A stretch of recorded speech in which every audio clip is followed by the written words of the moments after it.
Hey YouTube, it's Artemis again, here for another reading session of Encyclopedia Eorzea. Today we're going to be starting at the Root of Consequence, just after the Garlean Rise, and we'll be continuing for a while. So hang around, have a listen, and if you enjoy, don't forget to hit subscribe below and the little bell icon. The Root of Consequence. Subsequent generations of historians will ever argue which underlying event was the true catalyst that brought about the seventh umbral calamity. However, it would be remiss to form an opinion without first observing those events which transpired in the autumn of the sixth astral era, culminating in that fateful battle on the plains of Carton. The Battle of Silver Tear Skies. The fall of Alamigo did quick work in spurring the remaining free populations of Eorzea to action. The four city-states, Limsa-Lominsa, Ul'dah, Gridania, and Ishgard, formed an alliance in the year 1561 to deter the Garlean Empire's advances into the region. The Charlayans, however, did not join this pact. The scholars' abhorrence of war compelled them to dispatch a special envoy to Garlemald shortly after Alamigo's surrender for the sole purpose of diplomatic proceedings. These efforts were in vain, as the Garleans refused to meet the envoy at the negotiating table. Failing to reach a political solution, the Forum decreed that the scholars would abandon the colony in the Dravanian hinterlands altogether and return to their homeland across the northern wastes. Once Alamigo had been fully assimilated into the Empire, both politically and economically, the 14th Imperial Legion focused on hastening the progress of the Eorzean campaign. In 1562, the Imperial fleet, accompanied by the mighty flagship Agrius, forged its way into Mordona to Silver Tear Falls. It was there that the Legion's armada encountered unexpected resistance, yet not at the hands of man, but of the worm Midgard-Sormr, forgotten guardian deity of the lake. The great dragon called out to his kin, who pitted themselves against the Garlean's fleet in an aerial battle of epic proportions. The battle ended when Midgard-Sormr and the Agrius collided and plummeted to the land, compelling the Legion into a swift and complete retreat from Mordona. Not long after Midgard-Sormr's demise, something unexplained occurred. Eorzea's beast tribes began summoning their own gods, the Primals, into the corporeal realm. Dubbed icons by the Garleans, who questioned their divine origins, these powerful creatures were deemed a threat to imperial rule, and soon made a target of its armies.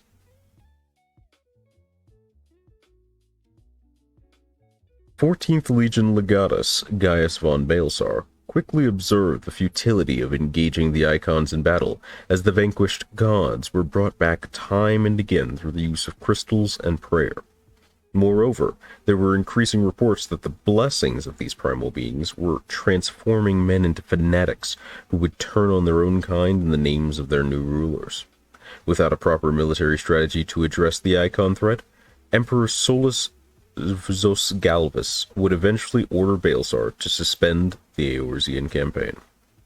It was also at this time that, after 5 years of preparation, the Charlayans would embark on their exodus from the Dravanian hinterlands back to Old Charlayan. In the span of a single night, an entire population vanished from the realm, leaving the remaining Eorzeans to tackle the myriad problems that still faced Eorzea. Pictured here is the flagship Agrius, under attack by a horde led by Midgard-Sormr, the father of all dragons.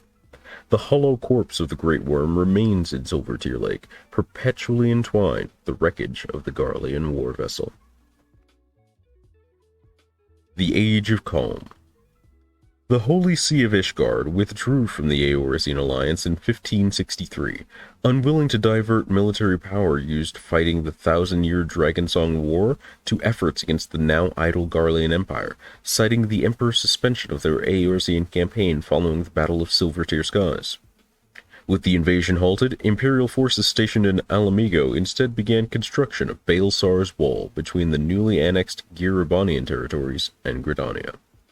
Despite not knowing whether the wall was to serve as a means for the Empire to secretly prepare for a second invasion, or rather to simply quarantine a realm deemed plagued by false yet deadly beastmen gods, the Holy See concluded that the Garlean armies would not be mobilizing their forces any time soon, and that the city-state's manpower would be better suited defending Ishgard against the recent rise of Nidhogg. With the cessation of Garlemald's expansion, Eorzea entered a brief period of respite from the hostilities that had plagued the region for so long. Without an enemy to engage, the Eorzean alliance lasted but in name, as its armies were dissolved and its resources reallocated. While the threat of incursion had subsided, the countless scores of infantry who had, until recently, lived, ate, and breathed war were left without work and without a cause. It was amidst this uncertainty that the Adventurers Guild was formed. Providing steady employment for displaced soldiers, the guilds not only helped these men and women reintegrate into society, but also provided the common folk with a means to complete tasks which had become too dangerous since the Imperial invasion and the rise of the beast tribes. The age of adventure was upon Eorzea. Adventurers Guild branches quickly sprung up in all Eorzea's city-states, most often in or alongside places frequented by men and women looking for work, such as taverns or inns. These establishments transformed into more than simply places to wet one's throat or rest one's head. With the establishment of the guilds, they were transformed into bustling centers of exchange, where adventurers could share information while undertaking any number of tasks, from securing delivery routes through perilous territory to the culling of beasts raiding a farmer's livestock pens. The Circle of Knowing. In the year 1562, the venerable Louisoix Le Veilleur quietly gathered 12 of his pupils in the Charlayan motherland for an ambitious undertaking. They formed the Circle of Knowing, a group of esteemed researchers and scholars known as Archons, dedicated to a single mission, the salvation of Eorzea. Weary of war and displeased with the Forum's unwillingness to intervene, the Circle vowed to take matters into their own hands through more clandestine means. Louisoix knew that in order to dissuade the threat of a Garlean invasion, the Eorzean alliance would eventually have to bare its teeth. The sage dispatched his fellow Archons to the 3 city-states, hoping they would be able to convince each of the respective leaders to re-establish the Grand Companies, consolidated centers of command which would combine military, economic, and technological resources to prepare for forthcoming disaster. While a new concept to many in the 6th Astral Era, this was not the first time entities of this nature had been introduced to Eorzea. 1,500 years prior, as the sun threatened to set on the 5th Astral Era, these city-states called upon these self-same organizations to see to the evacuation of a realm beset with the rising waters of a calamity. Though reluctant at first, the leaders of the 6th Astral Era were wise enough to see the benefits an alliance built upon the foundation of grand companies would provide their city-states, and thus they cast their bitter quarrels aside for the better of their realm. The Circle of Knowing's efforts had not been in vain, and over the course of the next several years, they would ultimately play a significant role in the shaping of Eorzea's history. The Primal Threat.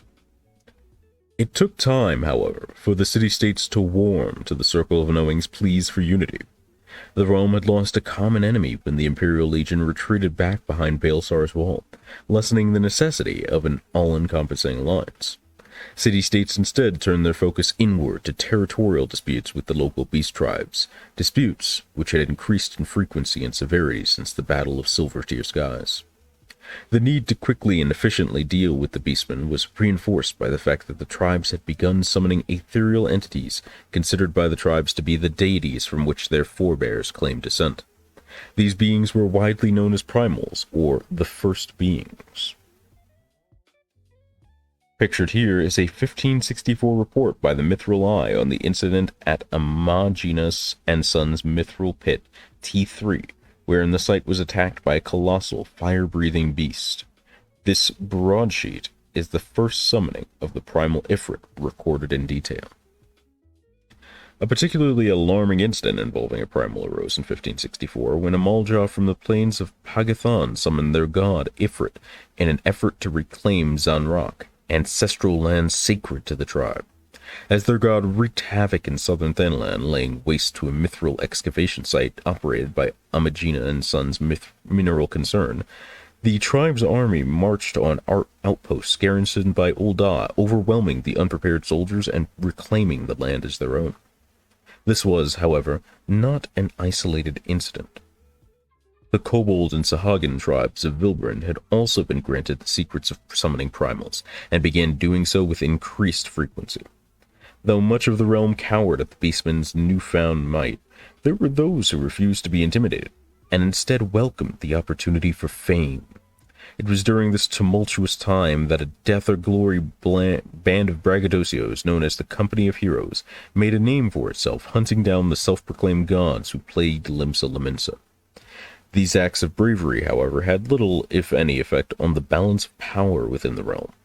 If anything, Eorzea's adventurers found themselves trapped in a vicious cycle, slaying one primal only to see another rise again just as powerful as before. It was the Circle of Knowing that first observed the environmental decay being caused by the repeated summoning of primals. The ceremonies required massive quantities of aether-based crystals required for the land to maintain elemental balance. The Circle, hitherto focused on saving the realm from Garlean invaders, were quick to realize that there would be no realm to save if the beast tribes first led the land drive its aether. To tackle this new threat, the Archons enlisted the talents of the Students of Baldessian, a fellow Charlayan organization dedicated to the pursuit of knowledge, to search for clues as to how the beast tribes inherited such knowledge. After moons of poring over every dusty tome and forgotten archive, the scholars discovered evidence connecting primal summoning to an enigmatic band of purportedly shadowless entities known as the Asians. Further study would be required to determine motive and to the degree to which the Asians were involved, but time was not on the realm's side. Despite a lack of evidence, the Circle approached the esteemed leaders of Eorzea's city-states and informed them of the, albeit incomplete, results of their research. Much to the Circle's surprise, the reports were taken anything but lightly. The city-states recognized the gravity of the situation, and all agreed to act immediately on the information provided them. The Circle of Knowing had proved itself indispensable source of research and knowledge, cementing itself as a centerpiece in the now realm-wide effort to neutralize the Primal Threat.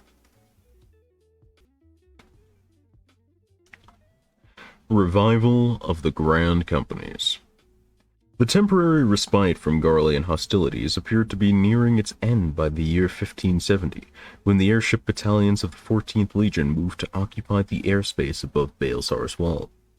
Commercial flights in the area were cancelled indefinitely, as civilian airships operated by high-wind skyways were fired upon without distinction. Travel and trade in the region were severely disrupted as merchants were forced to abandon the convenience of air routes for more time-consuming and dangerous land routes. This occupation of airspace, while concerning, did not appear to be a full-scale resumption of Garlemald's foray into the realm. That step was not taken until 2 years later, when Nael van Darnus, legatus of the 7th Imperial Legion, marched his men into Alamigo, joining Gaius von Baelsar's 14th Battalions and effectively doubling the Imperial presence in the realm.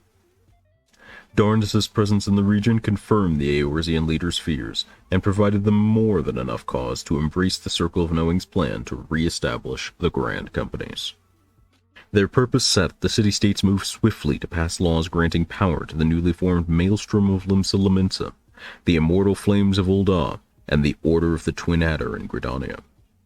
The city-states held august ceremonies to celebrate the rise of the Grand Companies, hoping that the revelry would enkindle the spirits of the masses, compelling them to enlist. The events sponsored by the ruling elite were majestic affairs in which fiery-eyed battle marshals and generals would deliver passionate speeches to enraptured audiences in streets bright with the colors of the state. Full aware of their prowess in defending the realm, company officials appealed directly to adventurers, encouraging them to lend their arms to a cause most worthy and one most profitable. Divisions specially tailored to these skilled combatants were established by all 3 Grand Companies, the Maelstrom, the Immortal Flames, and the Order of the Twin Adder, each vying to lure the most formidable to join their ranks. Rise of the White Raven. A sense of foreboding accompanied Nail Van Darnus when the White Raven arrived in the Western Theater with his 7th Imperial Legion. The legatus had been groomed for the military since childhood, his father a decorated war hero in the battles that saw Garlemald become an empire, and was appointed to his esteemed rank shortly after the elder Von Darnus succumbed to a sudden illness. The young legatus was, however, quick to make it clear he would not linger long in the shadow of his predecessor, his first order as legatus being the public execution of his father's closest advisors. This brash act provided the legatus with a considerable amount of ill-gained notoriety within the Garlean capital, leading to rumors that Van Darnus the Younger had contributed to his father's all too timely demise. However, Nail's social status and military rank essentially ensured he would never be tried in any court. Bound by fear, the 7th Legion grew into a force unequaled on the battlefield, and under the White Raven's leadership, nations within the eastern continent of Velthard fell, one after another. The legatus had amassed scores of crucial victories in the Empire's eastern campaign, enough, in fact, to draw the eye of Emperor Solus Zos Galvus himself, who went on to publicly recognize Van Darnus as a man of exceptional talent. The Emperor was well past his 80th name day by the year 1572, but old age would not dull his ambitions to unify the 3 great continents under Garlean rule. After amalgamating the political affairs of the occupied territories in Othard, he set his sights once again upon Aldenard and her vexing icons. When the Empire and the Emperor declared the annihilation of the icons as one of his administration's top priorities, Van Darnus was swift to seize upon the opportunity. He approached his liege with a proposal for ridding Eorzea of its false gods once and for all, using House Darnus's closely guarded knowledge of Allagan relics to succeed where others had failed. And so the wheels of fate began to turn, leading Eorzea towards events that would eventually culminate in the 7th Umbral Calamity. It is widely believed that Legatus Nail Van Darnus earned the epithet White Raven from the sheen of his polished plate mail, but those who served under the Mad Commander claim it came from the ominous eye with which he watched his subordinates. Despite his rank affording him a position in the relatively safe rearguard, Van Darnus preferred to join the advance ranks and fight at the fore with his gun halberd Bradamante. The Meteor Project Revisited. In the 41st year of the First Emperor's rule, a decade before Nail Van Darnus' arrival on the Western Front, the Garleans attempted communication with the Lesser Moon Dalamud under the guidance of the Empire's principal engineer and Grand Minister of Industry, Midas Non Garland. Dubbed Project Meteor, the operation's single test was conducted in the Imperial stronghold of Bozja Citadel, using Allagan artifacts donated by House Darnus. The project was proposed by Nan Garland after Emperor Solus Zos Galvus had tasked the engineer with finding a solution to the icon threat.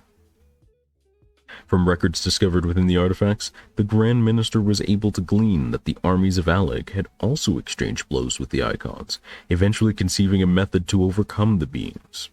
Detailed descriptions of that method, however, were conveniently missing from the records. A piece to the puzzle presented itself when Garland's research uncovered that the Lesser Moon Dalamud was not a natural celestial body gifted by the gods, but rather an ancient satellite of Allagan manufacture.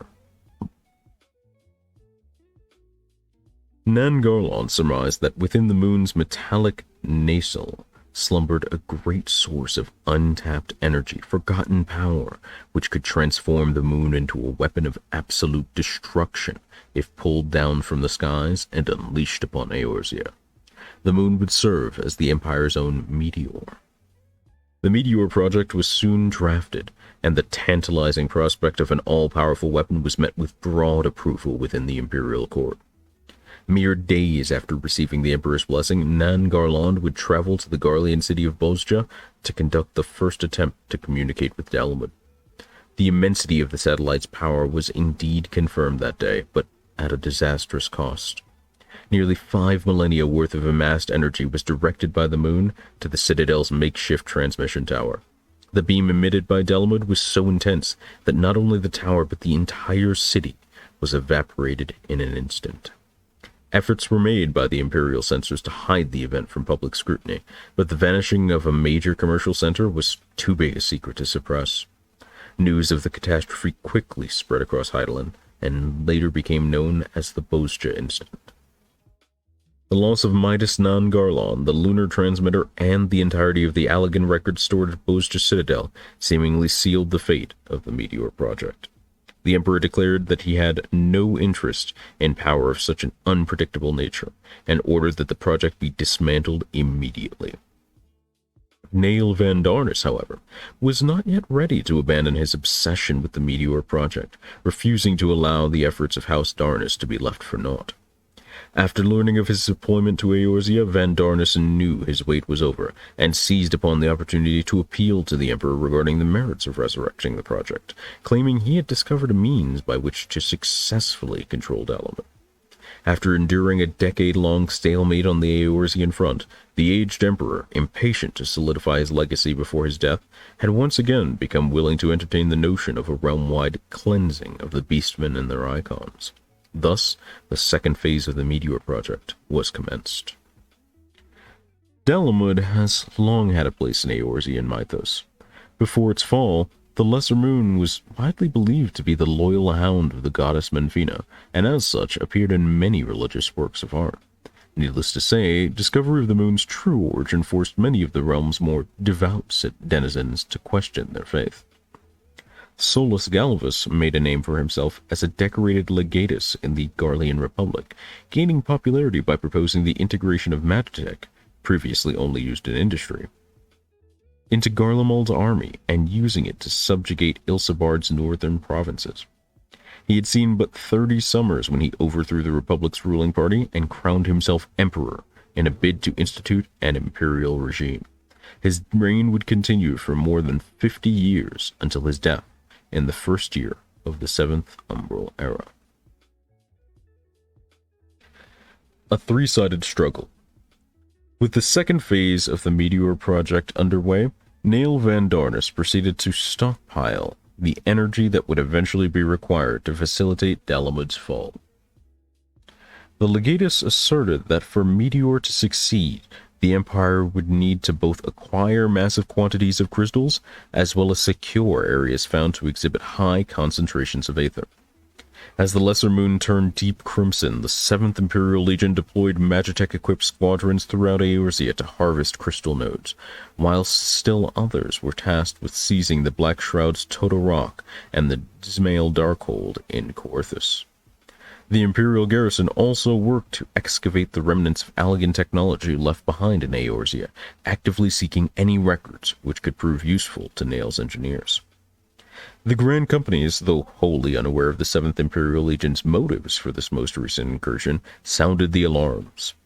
Adventurers comprising the company's ranks were dispatched to the Black Shroud in Coerthus, and were successful in not only halting the Imperial operations, but reclaiming the occupied outposts. This handful of victories bolstered confidence in the Grand Company's abilities to thwart the Imperial forces, providing light for a realm that found itself plunged into darkness. Yet the Empire was not the only enemy with which Eorzea had to contend. Recognizing an increase in primal activity that appeared to coincide directly with the Empire's invasion, the Archon Louisoix made the long journey to Eorzea, with the intention of convincing the Grand Companies that if they sought victory, the beast tribes were not to be ignored. The Circle of Knowing proffered a solution: use the adventurers to launch a two-tier defensive. This plan, however, was not without its complications. Nael van Darnus himself appeared before adventurers sent to slay Ifrit, drawing forth his halberd to slice open a vein of aether in the Primal's cloister and force an untimely retreat. Soon after, the Mughals of the Black Shroud summoned a manifestation of a fabled murderous regent, while the Ixali called upon the mad Garuda.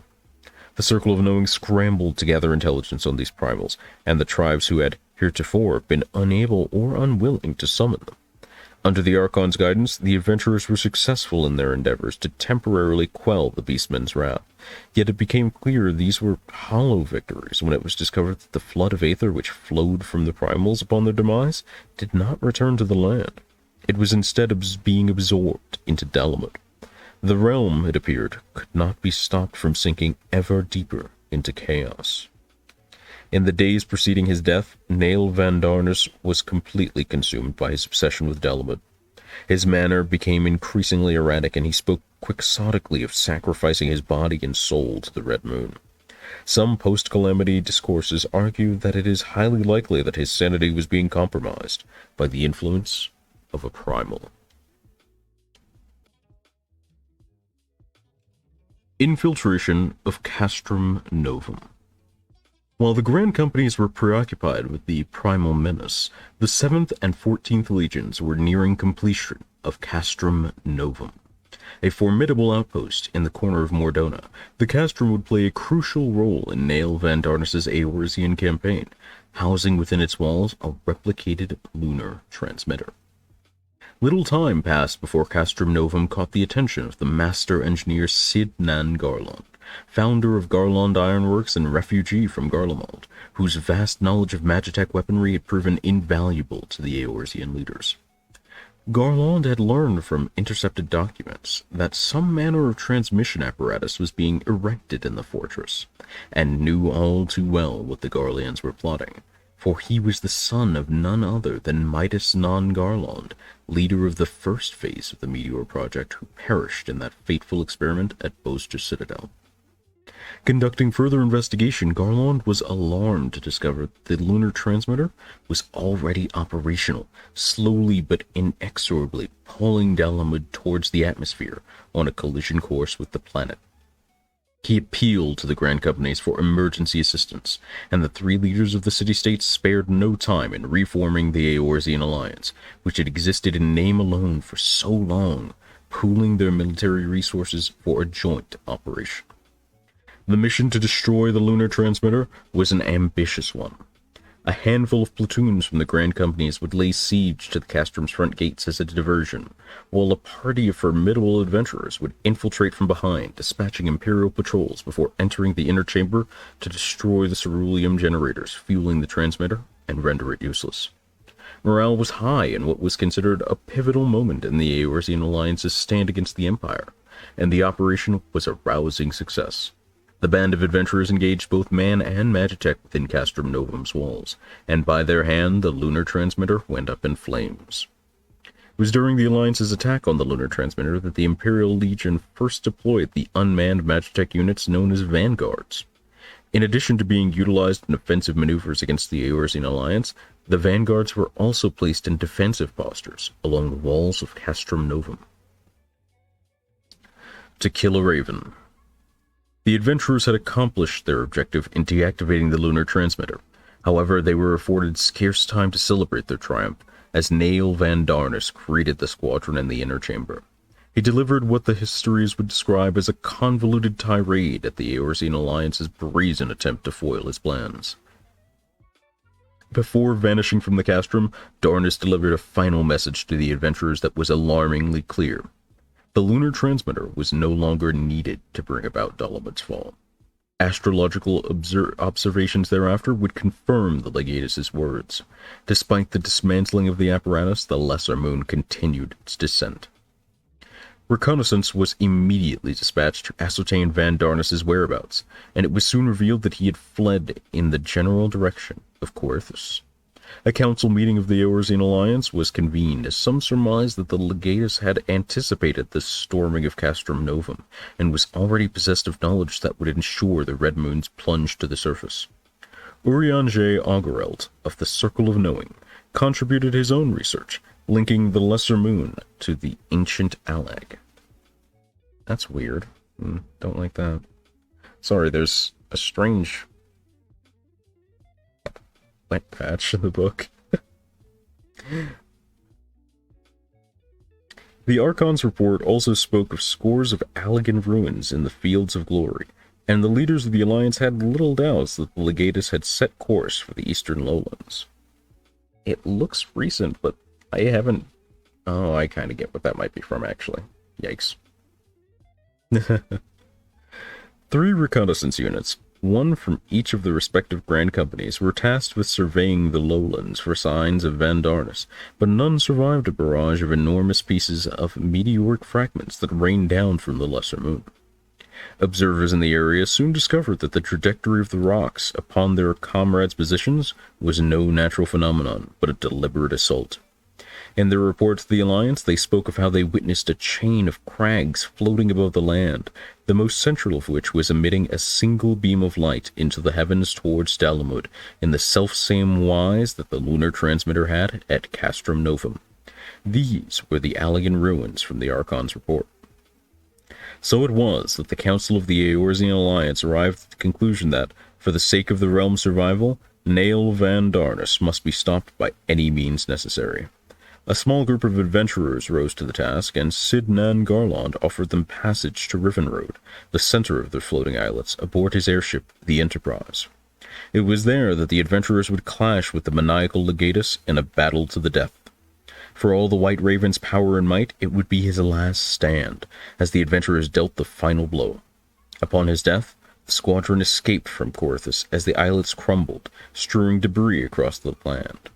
Garland's airship set course for Bradamante, and the adventurers were greeted as heroes when the council heard the news. Van Darnus was no more. The realm was saved. This jubilation too, however, would prove short-lived. Harboring considerable misgivings about Garlemald's military approach to expansion, Sid Nan Garland, master engineer and former Garlean minister of industry, and a number of his researchers defected, seeking asylum in Eorzea. The modern and lightweight Enterprise was designed and constructed by Garland immediately following his arrival in Eorzea. Desperation. It was the Circle of Knowing who bore the dismal tidings. While the elegant ruins had been destroyed in the battle with Nael Van Darnus, the Red Moon remained unwavering in its collision course toward the planet. The headquarters of the Grand Companies were in pandemonium upon hearing the report, until Archon Louisoix proffered an unorthodox, if not desperate proposal to save the realm from destruction. Solemn prayer. The sage proposed that by invoking the 12 deities of the Eorzean pantheon, the realm might beseech the higher powers to repel Dalamud back into the heavens and seal away the Alien Relic's power. Needless to say, this notion was met with some criticism. Some pointed out that calling upon the 12 in such a manner would make them no different than the savage beastmen who unleashed the primals upon the land. Others questioned whether summoning the 12 would not render all of Eorzea's people mindless thralls to their influence, as was seen with the beastmen's gods. Archon Louisoix assured his compeers that his proposed invocation was not akin to a primal summoning. On the contrary, he would search for a way to entreat the 12 to merely lend their divine power to save the realm. The leaders of the Eorzean Alliance accepted the gamble that Archon Louisoix set before them, yet none could deny an underlying feeling of despair, for history had proven time and again that all eras of prosperity must eventually give way to calamity and chaos. The Mark of Halon in Corythus, one of the stones used to invoke the power of the 12 on the eve of the calamity, is pictured here. It is said that in the moments before Bahamut unleashed his fury upon the realm, 12 like stones were enveloped in a pillar of brilliant white light. Living on a prayer. As the Circle of Knowing completed preparations for the summoning, they beseeched adventurers to serve as its guiding light. These adventurers embarked on a pilgrimage to kneel before the marks of the 12 and summon the power of the gods. The Grand Companies did their part by leading the residents of the city-states in fervent prayer to their patron gods as well. In this time of impending darkness, it was said that the entire realm gathered to entreat the heavens with one voice, and Eorzea united by the litanies of its people. As adventurers and small folk alike proceeded according to Archon Louisoix's plan, the Garlean Empire stirred. The Eorzean Alliance received word that the remnants of the now leaderless 7th Imperial Legion were amassing on the plains of Cartno, where Dalamud was expected to make landfall.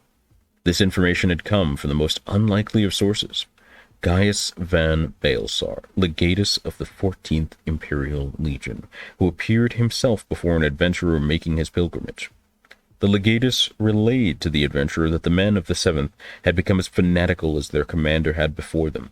They refused to accept Nail Van Darnus's death, and marched towards the plains at what they claimed was the behest of a man who no longer lived. As Van Baelsar told it, the Seventh intended to secure the area around Cartanu to ensure that none could forestall Dalamud's impact, and that they were ready to defend the plains with their lives. With Van Baelsar's confession, the Eorzean alliance faced a new crisis.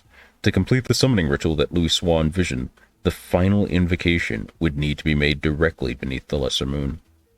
It now became clear that the limited resources of the Grand Companies would first have to contend with the Seventh Legion, conquerors of the Eastern Continent, and the Empire's elite. The stage was set, and the players took their positions. Cartano would bear witness to a decisive battle for the fate of Eorzea, the hopes and dreams of its people pitted against the ruinous desires of an army steeped in madness beneath the encroaching red moon. Gaius Van Baelsar sought to conquer Eorzea and bring its nations under the imperial yoke. It was for this reason that he bitterly opposed the Meteor project as proposed by his fellow legatus Nail Van Darnus, who would rather see the entirety of the realm burn. So that will be it for today's reading. Next time we will cover the end of the 6th Astral Era and all that comes with it, including the descent of Bahamut and more. Hopefully you guys had a good time listening. I had a great time reading, and I will again next weekend. And these happen every Saturday at about 5:30 EST on my Twitch, so feel free to stop by, have a listen, and chat between reading sections. Don't forget to subscribe and ring the bell down below. Join the Discord if you can. Great place to find notifications whenever I stream and to just have direct chats with me. And you might even be able to get in on my Final Fantasy tabletop testing, which should be starting again pretty soon after I finish my latest round of reworks. But for now, thank you guys so much. Hope you had a wonderful time, and I'll see you next video.